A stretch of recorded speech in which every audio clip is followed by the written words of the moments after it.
2025 में भारतीय राजनीति के सबसे बड़े सवाल पर बहस शुरू हो गई है। प्रधानमंत्री नरेंद्र मोदी 75 साल के हो रहे हैं और राजनीतिक परंपराओं के मुताबिक उन्हें सक्रिय राजनीति से अलग होना होगा। ऐसे में अगला प्रधानमंत्री कौन होगा, इसे लेकर बीजेपी और आरएसएस के बीच खींचतान तेज हो गई है। हाल ही में हुए लोकसभा चुनावों ने बीजेपी के लिए खतरे की घंटी बजा दी है। पार्टी ने बहुमत तो हासिल कर लिया, लेकिन मोदी की ब्रांडिंग और करिश्मा अब पहले जैसा असर नहीं डाल रहा। मोदी सरकार की विदेश नीति भी सवालों के घेरे में है। अमेरिका के साथ संबंध खराब हो रहे हैं और डोनाल्ड ट्रंप के दूसरे कार्यकाल में मोदी का प्रभाव फीका पड़ चुका है। इस राजनीतिक अस्थिरता के बीच गृह मंत्री अमित शाह अपनी भूमिका को मजबूत करने में जुटे हैं। वह न केवल बीजेपी के भीतर अपने प्रभाव को बढ़ाने की कोशिश कर रहे हैं, बल्कि प्रधानमंत्री पद के सबसे बड़े दावेदार बनकर उभर रहे हैं। लेकिन अमित शाह के सामने सबसे बड़ी चुनौती आरएसएस प्रमुख मोहन भागवत हैं। आरएसएस का मानना है कि बीजेपी को प्रधानमंत्री पद के लिए एक नए और स्वीकार्य चेहरे की जरूरत है। अमित शाह की छवि को लेकर आरएसएस नेतृत्व और पार्टी के वरिष्ठ नेताओं में मतभेद है।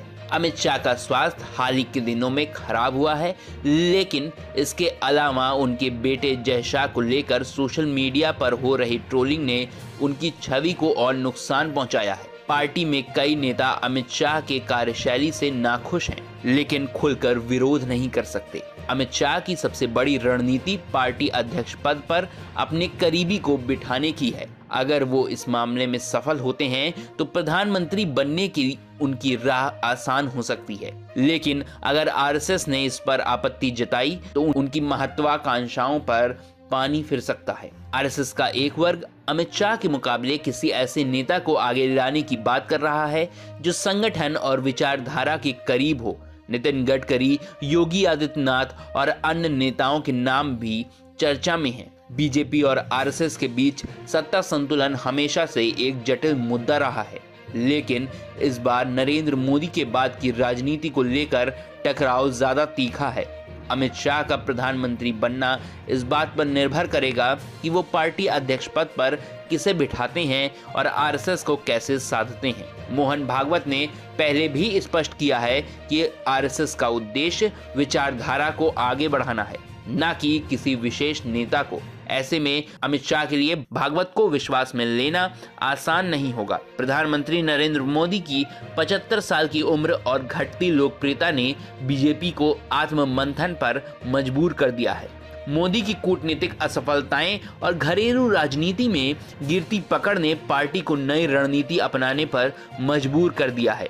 अमित शाह के पक्ष में सबसे बड़ा तर्क उनकी संगठनात्मक क्षमता है। उन्होंने 2014 और 2019 के चुनावों में बीजेपी को ऐतिहासिक जीत दिलाई थी, लेकिन क्या ये पर्याप्त होगा? बीजेपी के अंदर भी कई नेता अमित शाह से खुश नहीं हैं।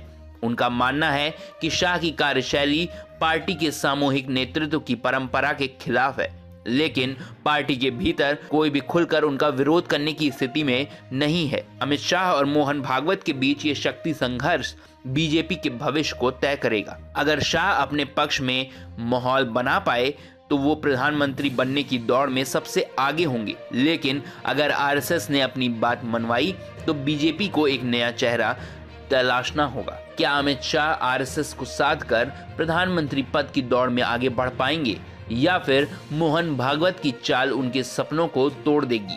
ये लड़ाई सिर्फ राजनीति की नहीं, बल्कि विचारधारा और शक्ति संतुलन की है। आने वाले दिनों में भारतीय राजनीति में सबसे बड़े सवाल का जवाब मिल जाएगा।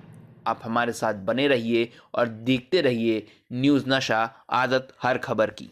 अभी तक तो इस तरह की चीजों का चाहे वो प्रधानमंत्री जी का बयान हो या अमित शाह जी का बयान हो या भारतीय जनता पार्टी में किसी के भी बयान हो, खुद संघ प्रमुख और भारतीय जनता पार्टी में जो युद्ध चल रहा है, जैसा कि दिख रहा है, भारतीय जनता पार्टी के लोग कह रहे हैं कि ये कोई युद्ध नहीं है, सिर्फ दिखाने के लिए, टेस्ट करने के लिए है। तो इन सबका असर उनके समर्थकों पर पड़ रहा है, ऐसा उन्हें तो नहीं लगता है। ये सिर्फ उन लोगों को लगता है, आप जैसे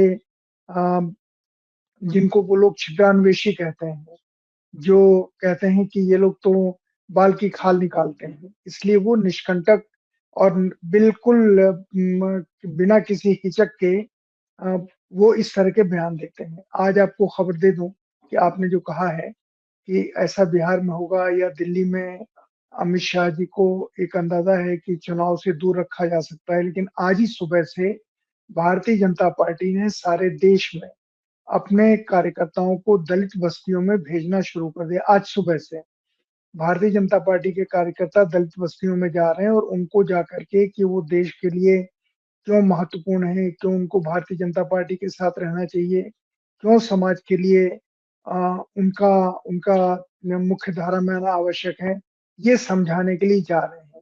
अब वहाँ कौन क्या समझाएँगे वो अलग चीज़ है, क्योंकि जो भारतीय जनता पार्टी शासित राज्यों से जितनी भी खबरें आ रही हैं, वहाँ पर दलितों के ऊपर जिस तरह के अत्याचार हों, चाहे वो पेशाब करना हो, चाहे डंडों से पीट-पीट के मारना हो, ये जो दलित समाज के नौजवानों के अपने सोशल मीडिया में छोटे-छोटे उनके ग्रुप्स हैं, उनमें ये बहुत ज़्यादा चल रहा है।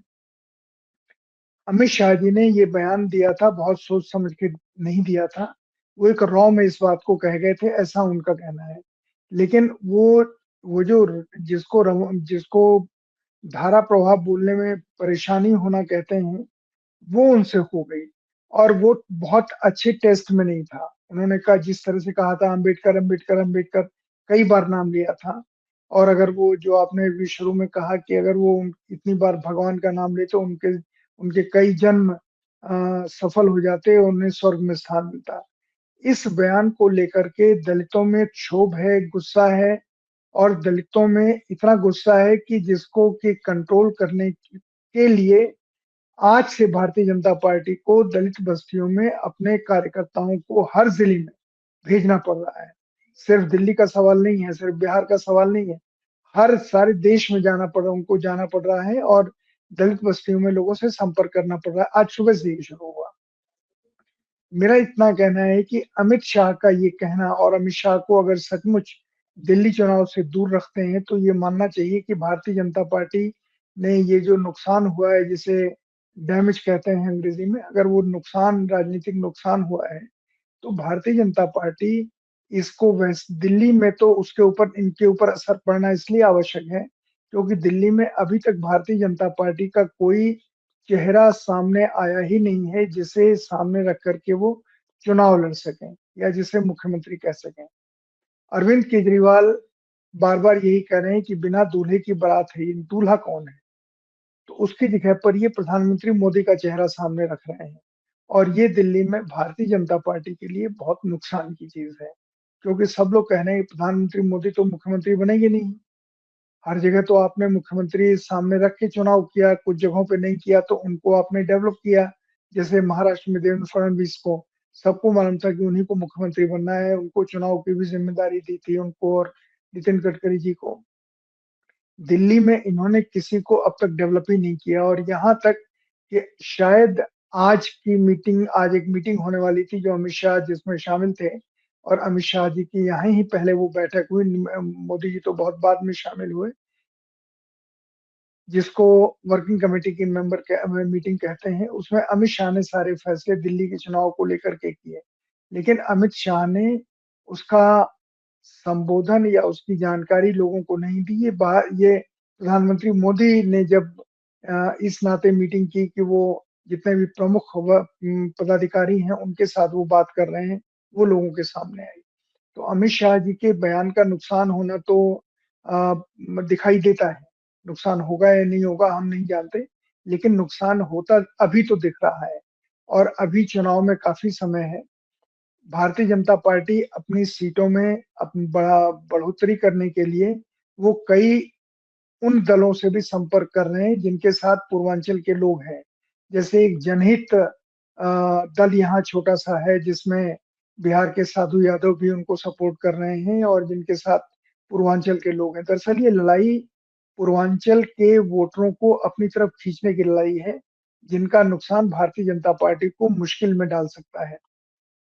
विंटर जी दिल्ली में 3-4 ग्रुप हैं जिनकी वजह से दिल्ली का चुनाव किधर जाएगा इसका विश्लेषण किया जा सकता है, अंदाज़ा लगाया जा सकता है।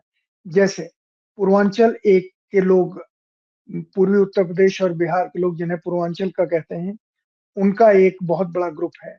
दूसरा यहाँ पर पंजाबी समुदाय का एक बहुत बड़ा ग्रुप है, तो पंजाबी समुदाय क्या फैसला करता है इसके ऊपर बहुत डिपेंड करेगा। तीसरा सबसे बड़ा ग्रुप यहाँ पर पहाड़ी समाज, जिनको लोग काउंट नहीं कर रहे हैं, पहाड़ के लोगों का है। कि उन लोगों को साधने की कोशिश भारतीय जनता पार्टी कर रही है कि नहीं कर रही है। हो सकता है पुष्कर सिंह धामी को यहाँ पर बड़े पैमाने के ऊपर प्रचार करने के लिए बुलाया जाए, क्योंकि जो पहाड़ के लोग हैं, उत्तराखंड और कुमायूं के लोग, वो सारे लोग अब एक तरीके से बहुत असर रखते हैं दिल्ली में और उनकी संख्या भी बहुत ज्यादा है। तो ये जो 3-4 ग्रुप हैं और उसके बाद फिर सामान्य ग्रुप, जैसे नौजवानों के बीच में, नौजवानों के बीच में जो वादे आप कर रहे हैं, उन वादों को आपने दूसरी जगह पूरा किया है कि नहीं किया है। मुद्दों के ऊपर आधारित तो ये चुनाव नहीं है, क्योंकि अभी तक मुद्दों के की बात सामने आई नहीं है। अभी भी यहाँ पर आखिर हमारे अभी दिल्ली के चुनाव में पाकिस्तान का नाम आना संभावित है कि किसी न किसी तरीके से जी। कहा जाएगा कि अगर यहाँ पे अरविंद केजरीवाल जीते तो पाकिस्तान में खुशी मनाई जाएगी। बांग्लादेश का नाम आना स्वाभाविक है और बांग्लादेश के बारे में जी तो सर। बांग्लादेश तो जी एक सर। तरीके से आ गया है विनीता जी यहाँ पर। तो अमित शाह, ये मैंने सारी चीजें इसलिए कह दी कि अमित शाह के जी। बयान के साथ ये फैक्टर भी भारतीय जनता पार्टी की जीत में और हार में बहुत बड़ा रोल प्ले करने वाले हैं। और आप हमसे जुड़े रहने के लिए सब्सक्राइब करें YouTube पर, फॉलो करें Twitter पर और लाइक करें Facebook पर। और ज्यादा जानकारी के लिए आपको टाइप करना होगा सिर्फ न्यूज नशा।